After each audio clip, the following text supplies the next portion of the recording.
What's going on, guys? It's your boy, your pet parent. I'm back with again another video. And today, guys,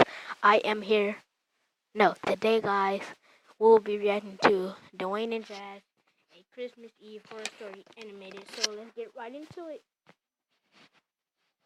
How is it going today? Lord, let's get my name's Dwyne. My name's Jazz. We're Dwyne and Jazz. Today we have for you a Christmas Eve horror story animated by Llama Arts. Oh boy. Ooh. Let's get ready. If you guys have any reaction requests, please follow us on all our social medias in the link in the description below. And don't forget to subscribe. What's that one? I said, and don't forget to. I heard your voice go so high. I went high. How about one? I don't know how high I could go actually. Try it. Next video, I got you. Okay. Oh, guys, here comes my niece.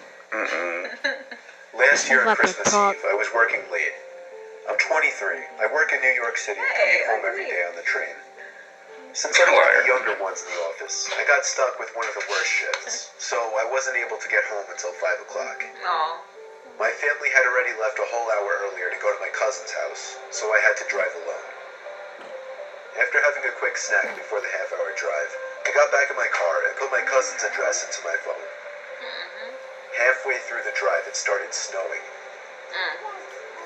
I got to my cousin's house around 6 o'clock. It was snowing heavily by this point, and I just made it in time to catch everyone starting dinner. I brought all of my gifts inside and cheerfully said hey to everyone. Guys, if you hear I that in stayed the until background, around that is 11 my o'clock. niece. The rest of my family left a little sooner. I stayed an extra half hour or so just to hang out before leaving myself. And if you heard that, By the time I was leaving, the ground had accumulated at least 2 feet of snow, and it wasn't even done snowing. Jesus. my brother-in-law, Where you at? New York? yeah. Because doesn't it rain? I mean, not rain, snow. And I had to drive under 20 miles per hour on most roads. The roads were completely dead at this point, though. Most likely because everyone was smart enough to go home before the snow accumulated. That's probably why. Guys, Eventually, I turned Or up to the that. main road. Guys, I am not recording on my usual phone. I am recording on my new tablet. Subscribe. Sure would usually be bustling, but at 11:15 on Christmas Eve night, there wasn't a single car or a single light from the store. Wow. It was a ghost town. But I mean, then everybody's I home. noticed the flashing taillights of one car. It was parked on the side of the road, and the smoke seeping out from its exhaust with the taillights giving it a red tint. As I got closer, I realized there was somebody next to the car waving their hand in the air. Don't go. I assumed something was wrong and they needed help. So, me being the good Samaritan I am, I pulled up behind the car. When I opened my door, the guy approached me immediately, barely even giving me time to step out. See that? He was an average-sized man, probably 5'10", 180 pounds. He spoke in a very demanding voice, asking me if I know anything about fixing an engine. I told him I didn't know much about cars. The guy responded very quickly to everything I said. He told me it's fine. He went inside of his car for a second, popped open his trunk, came back out, and told me to just wait by the trunk for a second. For what? I had no idea. When you hear pop that trunk, hell nah. He walked over to the front of his car, and I heard him open the hood.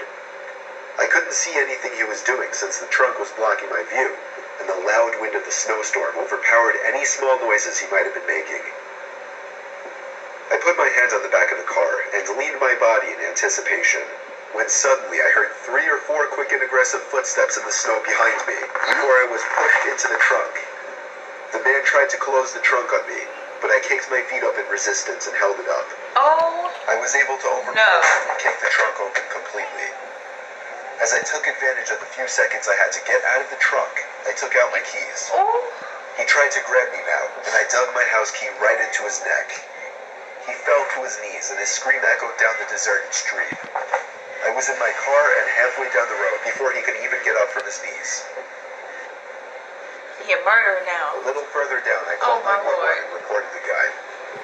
I came back in 10 minutes to find blue and red lights illuminating the windows of the deserted stores.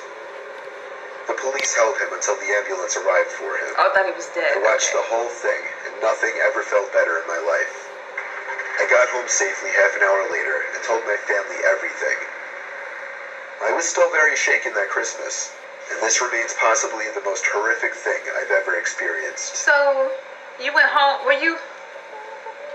Okay. I was gonna say, was he alone? No, well, I guess he wasn't alone because it's all them two sitting there. But Right.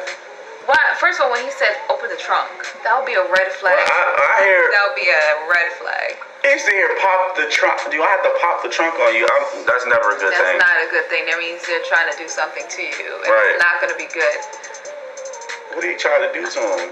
He tried to kidnap him for one. Probably tried to take his organs. Oh man. You know, and it's wintertime, so he has to snow to freeze it. Yeah. I'm just saying, he has Lord. he has what he needs to freeze his organs. So maybe that might be what he was trying to do. Dang. He was trying to, I think he was talking fast because he was trying to see who's like around and stuff before he does what he has to do.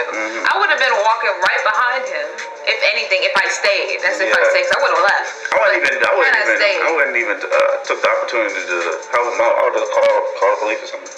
Nice to come help this dude. I was not talking yeah. through this whole I video. wouldn't even. I just Yeah, I would be realized. like, call AAA. I wouldn't even in that situation. I'd be at my cousin's house. I'd be like, dog, look at the snow. I wouldn't even, till I the wouldn't morning. even do that. I would be like, you know what, you could just stay here.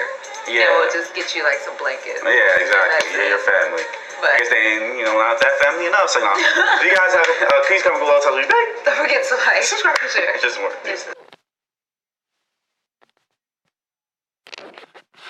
Well, guys, if you enjoyed that reaction video, please make sure to like, subscribe, and comment. How was your Christmas? And until next time, guys. Peace.